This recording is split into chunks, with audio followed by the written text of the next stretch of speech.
So in this lesson, we are covering the work of Tom Regan. Now, he is a very prominent advocate of animal rights. And I want to give you a snapshot of, well, essentially it's a book that he wrote, but then he condensed it himself, and it's published in lots of anthologies of ethical problems. So I'm going to give you basically a summary of Regan's book, which is the Case for Animal Rights. And here's what he argues for. He's saying that we need to arrive at, our whole society needs to get to a level where we can do or enact a complete dissolution of animal agriculture. So he's not saying a reduction, he's just saying a complete dissolution. The whole thing is morally unjustified, and reprehensible, he might add. He also thinks we should get to a point where society can wholeheartely endorse the abolition of the use of animals in science. Now, we've already talked about this, that there are some benefits to animal experimentation, but there's problems with that perspective. So we've already talked about that.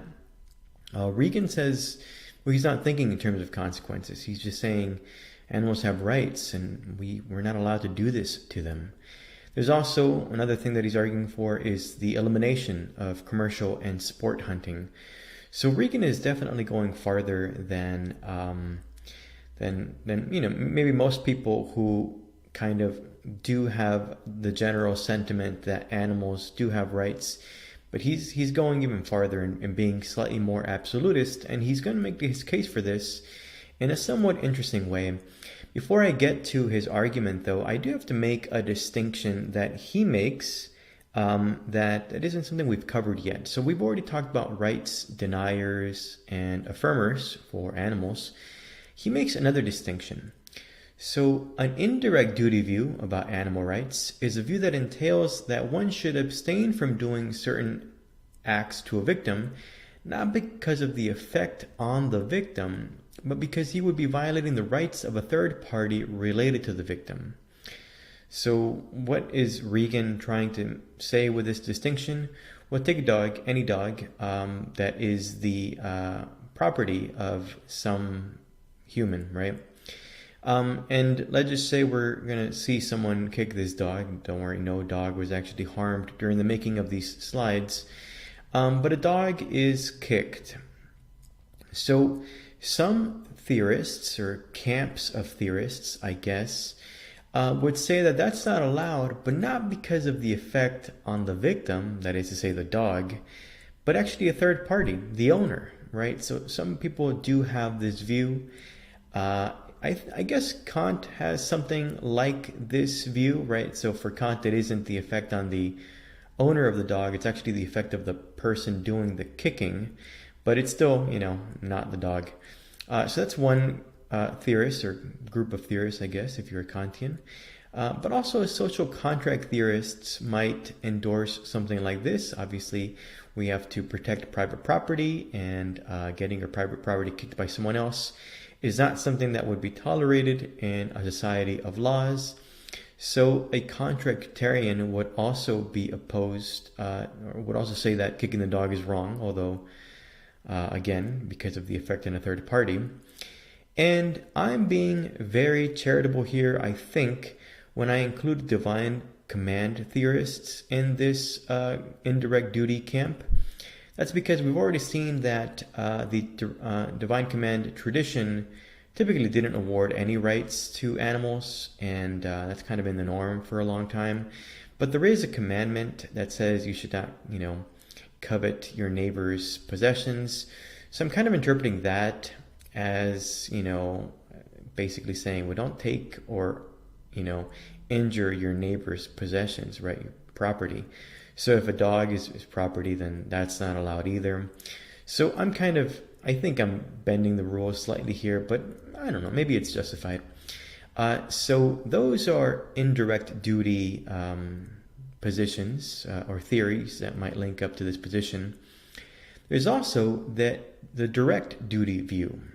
That's a view that entails that one should abstain from doing certain acts strictly because you would be violating the rights of the victim. So why should you not kick the dog? Well, the people who endorse this view, who would endorse this view? Well, I'm sure dogs would. But as far as theories we've actually covered, the utilitarians are certainly in this camp. A dog is a sentient creature. It has the capacity to feel pain and pleasure. And as such, it has rights, and you shouldn't cause harm unnecessarily. But of course, the utilitarians are not the main topic of this discussion. It's actually Regan. So we're talking here about Tom Regan's view, and this is a direct duty view. So Regan has an interesting criterion for personhood. He calls it a subject of a life. So inherent value, first of all, is kind of the jargon that he uses. But essentially, for our purposes, whenever you read inherent value, we just mean moral rights. Inherent value belongs equally to all those who are the subjects of a life. A subject of a life is a conscious creature having an individual welfare that has importance to it, regardless of its usefulness to others. So two main elements here. It is conscious, and it has an individual welfare. That just means it cares about itself, right? It wants to protect itself. It does not like to be harmed.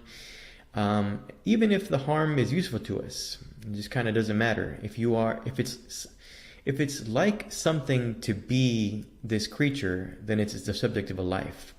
So it's clearly like something to be a dog. There is something that having a dog experience is something, right? It is something that you can have. Maybe not humans, but certainly other dogs can have it. And if you have that, you're the subject of a life, and that means you have rights. And according to Regan, you cannot violate these rights for any reason, right? I mean, regardless of its usefulness to others. That's another important part here. So if you're conscious, you have rights, and they can't be violated. That's Regan in a nutshell. Well, Regan has a rather bold way of arguing. He argues against every other major ethical theory, thereby only leaving his in the final analysis. So I do think this is quite courageous of him. It's pretty interesting. I obviously can't cover all these arguments, but I'll just go with some of the greatest hits. Why not? Let's begin here with Regan against social contract theory. So we've already seen many arguments against social contract theory by this point. So his point is kind of a simple one, just to kind of get them out of the way almost. But here's what we can say. Technically, a society can agree to follow certain rules, but sometimes these rules are clearly immoral. For example, segregation laws. Segregation laws were, of course, on the books, and hence a contractarian would say, well, you have to obey them. But people at the time knew that they were wrong. Not everyone agreed on this, but some people knew that they were wrong. And clearly then there's a difference between what's moral and what is legal. This shows that morality and our social contracts are independent of each other. So of course Hobbes makes his case that yes, if you allow people to debate ethics, they're never going to come to an agreement, so you might as well just let the state do it, and that'll be better off for everyone. But there are cases where the state does come down with a certain set of laws that are just clearly at odds with our moral intuitions. And Regan is saying here that, look, just because it is currently legal to do certain things to animals, that doesn't mean that it's actually ethical. And maybe we will soon realize this, and we will actually enact some laws to not allow this. Okay, moving along to Regan against virtue theory. So here is his argument in a nutshell. There are no guarantees that developing one particular virtue or even a set of virtues will lead to morally upright behavior, right? So develop all the virtues you want, one or many. he just doesn't see a guarantee that this will lead you to you doing the right thing every single time. He's essentially calling into question Aristotle's whole system here by saying, look, you can literally look at people in the real world who have plenty of positive virtues and they're not actually morally upright in every single way. So one example here is the generous racist. That's actually Regan's example from his actual work. So you can be very generous, right? That is, being magnanimous is something that's even in Aristotle's list of virtues. But you might also harbor some really messed up racial perspectives that cause you to be generous to the wrong group of people. I mean, maybe you're really generous and you donate, 20% of your annual income to a cause. What if that cause is the KKK or something like that? So that's clearly not morally upright behavior, at least in my assessment. And we would be hard pressed to say that this is not a virtue. I mean, they are generous. So they're certainly not greedy with their money if they're giving away 20% of it. So it's hard to not call that a virtue, but it's also hard to call what they do morally upright behavior. So it's kind of a weird situation here. And Regan here then, by making this case, is bringing Aristotle's whole enterprise into question. I have my own personal examples here. Here is Bobby Fischer, a very famous chess player. And being a good chess player, being a grandmaster, the way he was, requires a ton of dedication. Some might call it a lot of virtues being developed, like discipline, and not only intellectual virtues, but also, behavioral virtues. You have to do certain things and not do others. Not that Bobby Fischer listened to that. Anyway, so Bobby Fischer, even though he was a genius, and it's hard to say he wasn't, he was also extremely racist and tended to hate a lot of people. So he was in particular known for being anti-Semitic.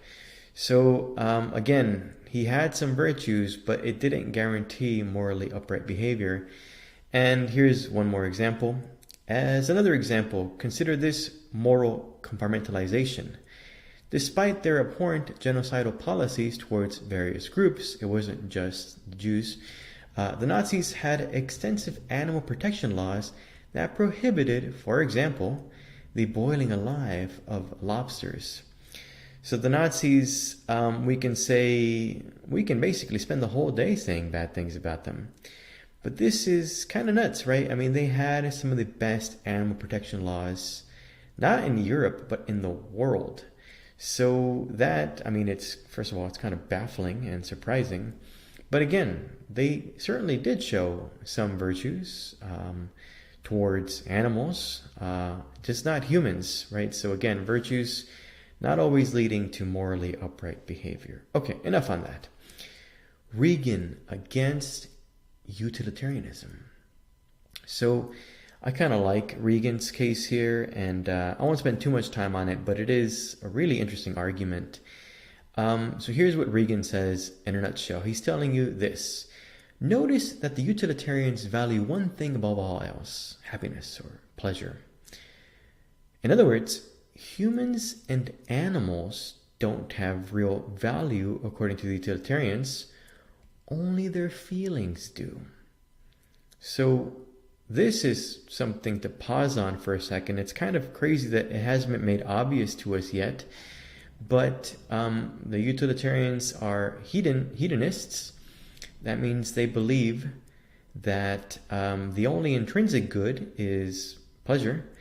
That means humans don't have intrinsic value, or they're only good essentially because of the feelings that they have. They only have value because of the feelings that they have. That's kind of nuts that people don't really realize that's what the utilitarians are saying up until essentially this lesson. And he gives us the cup analogy, Regan does, to make his case against utilitarianism. So take a cup, you've been to parties, and consider this. For utilitarians, it's not the humans that matter, it's their feelings. But it's obvious that humans and animals have inherent value. Of course, almost everyone agrees humans have inherent value. Not everyone, obviously, but humans. And Regan is making the case that animals do too. So if you think that it's obvious that humans have inherent value, then utilitarianism does not recognize this, So you're actually at odds with utilitarianism if you believe that. And so any theory like utilitarianism that does not recognize that humans have inherent value is flawed. And that's Regan's case against utilitarianism. So I was truly impressed when I first heard this. My reaction was somewhat like that of from the movie Friday. Okay. So I guess I should say here, it's not that utilitarians don't have a response, but I'll let you ponder that for a second. Let me give you an objection to Regan from another thinker, and maybe we'll go from there. Okay, so this comes from Mary Ann Warren, and it's a year later. And she believes that that is Regan, isn't as helpful as he thinks he is being. So here's what Mary Ann Warren says. The subject of a life criterion cannot provide us with moral guidance in our interactions with the vast majority of animals. So you get rights if you're conscious. Okay, well, what's consciousness? Without a good definition of that, then we're not really sure what we're applying it to. It's just too vague. This view of rights, of course, that means cannot resolve moral debates. And so we would have to say that it's flawed. So let me give you an example here. This is not from Mary Ann Warren, but just kind of, a thought experiment. If we want to say that subjects of a life have rights, well, they have to be conscious and care about their own welfare. Okay, can we say that about a starfish? I have no idea, because I'm not sure what consciousness is, at least not to a degree where I can specify that a starfish has or doesn't have it. I know humans have it, and I think that apes and dogs have it, and I don't know where to draw that line. What about jellyfish? I have no clue. I don't know if it's like something to be a jellyfish. Same thing for ants and termites. Maybe it's easier to say no to these because at least termites are gross, but that's not a really good... That's also not being sufficiently precise in saying, well, they're just not conscious. That's why they're not subjects of a life. Okay, what about, a lizard? I don't know. I used to have lizards as pets, and it seemed sometimes like there was something going on there. And to be honest, other times, like when they would run into the mirror thinking it was another lizard, then I thought they don't really know what's going on. So I don't know. Turkeys?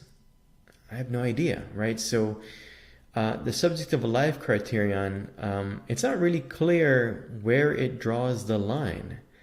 And so maybe some things we can eat and or use for animal experimentation and other things we can't.